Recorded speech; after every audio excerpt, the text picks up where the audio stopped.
مگر ایک قافلے کے برابر تھا۔ روداد اللہ کے اس شیر کی جس نے انگریز سامراج کے رستے بلاک کر کے رکھ دیے تھے، ایک ایسے بلوچ مجاہد کی داستان جو تنہا تھا مگر اپنے وقت کی سپر پاور برطانیہ سے ٹکرا گیا تھا۔ ماں باپ نے اس کا نام غلام حسین رکھا تھا اور وہ خود کو حضرت حسین رضی اللہ تعالی عنہ کا غلام سمجھتا تھا۔ یہ کہانی ہے راجن پور، بولان، ہرنگ اور ڈی جی خان کے علاقوں میں انگریز سامراج کا مقابلہ کرنے والے عظیم بلوچ مجاہد غلام حسین بھگٹی کی۔ میر غلام حسین بھگٹی نے انگریز افواج پر 8 بڑے حملے کیے اور وہ تمام کے تمام حملے کامیاب اور کامران رہے۔ السلام علیکم۔ اپنے یوٹیوب چینل انصاف، عدالت اور وکالت کے ساتھ مائی سیلف ارشاد خان دشتی بلوچ آپ کی خدمت میں حاضر ہوں۔ بر صغیر میں 1857 کی جنگ آزادی ختم ہو چکی تھی اور انگریز پنجاب اور سندھ کے علاقوں پر اپنا قبضہ قائم کر چکے تھے۔ انگریزوں نے اب بلوچستان میں بھی اپنے قدم جمانا شروع کر دیے تھے۔ ایسے میں ایک ایسا بلوچ مرد مجاہد تھا جسے غیر اسلامی افواج کا قبضہ بالکل اچھا نہیں لگ رہا تھا۔ اس نے غیر مسلم قبضے کے خلاف مزاحمت کا علم بلند کیا اور انگریزوں کی راتوں کی نیندیں حرام کر دیں۔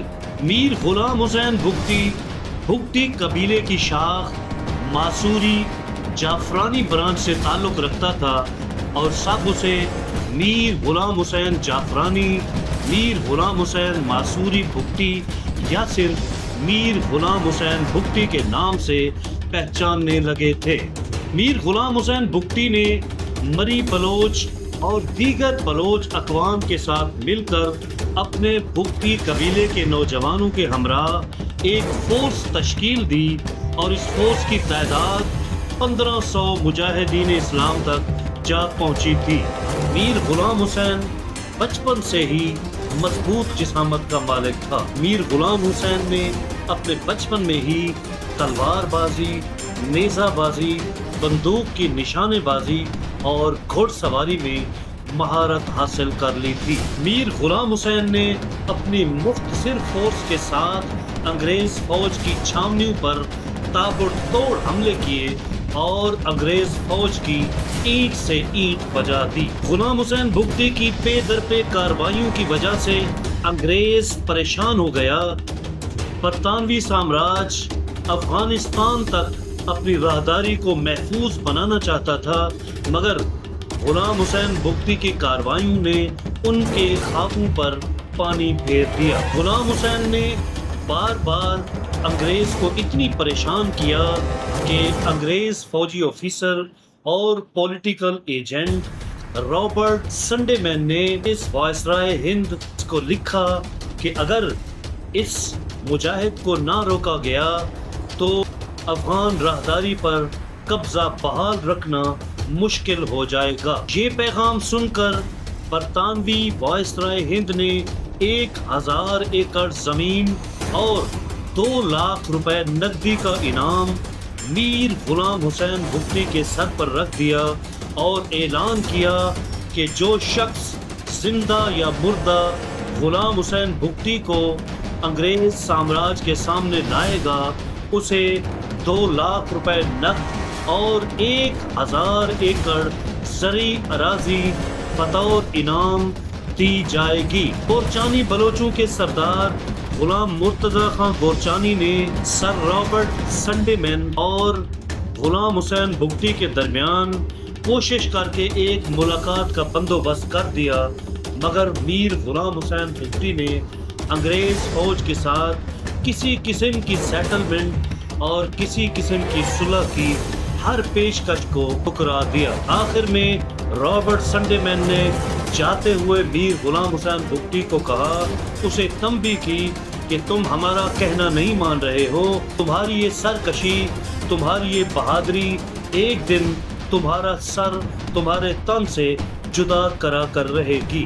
मगर कोई लालच और कोई खौफ गुलाम हुसैन भुट्टी को अपने इरादों से बाज न रख सका। गुलाम हुसैन भुट्टी ने किसी भी अंग्रेजी फार्मूले को मानने से इनकार कर दिया और अपनी आखिरी सांसों तक ये मर्द मुजाहिद दुश्मन के खिलाफ लड़ता रहा। गुलाम हुसैन अफगानिस्तान तक अंग्रेज सरकार की सप्लाई लाइन को बुरी तरह मुतासिर कर चुका था और ये सप्लाई लाइन और ये महफूज रास्ता अब महफूज नहीं रहा था और अंग्रेज खुद को इस इलाके में गैर महफूज समझने लगा था। अफगानिस्तान तक उसकी ये राहदारी ब्लॉक हो चुकी थी और मीर गुलाम हुसैन अंग्रेजों के ऊपर बिजली बनकर गिर रहा था। ये साल था 1866 का और हारम के कले में अंग्रेजों के सिर्फ 27 अहलकार मौजूद थे। ये खबर गुलाम हुसैन के जासूसों को मिल चुकी थी और गुलाम हुसैन अंग्रेजों के इस किले को फतह करने की तैयारी में मसरूफ था। गुलाम हुसैन बलोच कबीलों से नौजवानों की फोर्स इकट्ठी कर रहा था कि इस दौरान गोरचानी कबीले के सरदार गुलाम हैदर खान गोरचानी ने अपने एक मरासी जासूस के जरिए गुलाम हुसैन भुट्टी के हमले की इत्तला भिजवा दी। अंग्रेज बड़े परेशान हुए क्योंकि उस वक्त उनके पास सिर्फ 27 अहलकार मौजूद थे। सरदार गुलाम हैदर खान गोरचानी बलोच ने अंग्रेज अफवाज को न सिर्फ इस वाक़े की इत्तला दी बल्कि अंग्रेज फौज को 350 नौजवान भी मुहैया किए जिन्होंने अंग्रेज फौज के साथ मिलकर मीर गुलाम हुसैन भुट्टी के हमले का मुकाबला करना था। ये साल था 1866 का और मीर गुलाम हुसैन ने पूरी आबोताब के साथ अंग्रेज फौज के किले हारन पर हमला कर दिया। इस दौरान अंग्रेज अफवाज और बेवफा बलोचों ने गुलाम हुसैन के साथ धोखा किया और एक मरासी जासूस ने गुलाम हुसैन की तलवार को आग में फेंक दिया। आग में गिरने की वजह से तलवार की धार बिल्कुल ख़त्म हो गई और गुलाम हुसैन एक ऐसी तलवार के साथ लड़ता रहा जिसकी धार मौजूद नहीं थी। अंग्रेज फौज को न सिर्फ गोरचानी कबाइल ने मदद फराहम की थी बल्कि दीगर गुलाम बलोच कबाइल ने भी बहुत से नौजवान जंगजू अंग्रेज अफवाज को मुहैया किए जिन्होंने अंग्रेजों की तरफ से गुलाम हुसैन भुट्टी के लश्कर का मुकाबला किया। अकेला गुलाम हुसैन कुंद तलवार के साथ अंग्रेजों और बेवफाओं का मुकाबला डट कर करता रहा मगर उसकी तलवार में धार न होने की वजह से और अपनों की बेवफाई की वजह से गुलाम हुसैन भुट्टी को 1866 में अंग्रेजों की चालों और अपनों की बेवफाई ने शहीद करा दिया।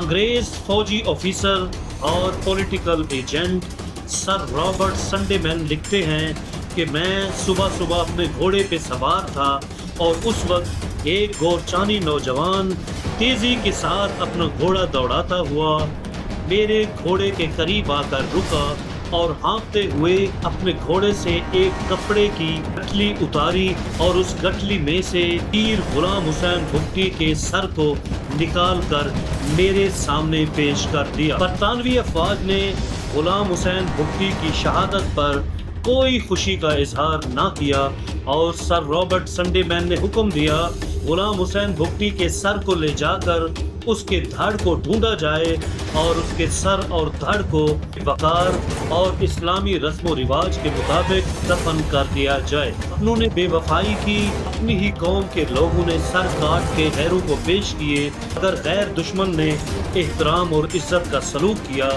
और अंग्रेज अफवाज ने वीर गुलाम हुसैन भुट्टी की बहादुरी को खराजे तहसीन पेश किया।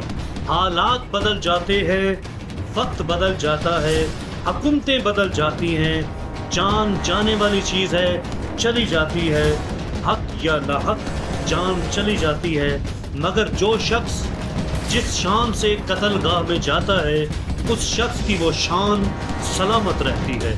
میر غلام حسین بگٹی لاکھوں انسانوں کی طرح اس دار فانی سے چلا گیا، مگر اس کا نام آج تک عزت اور احترام کے ساتھ لیا جاتا ہے۔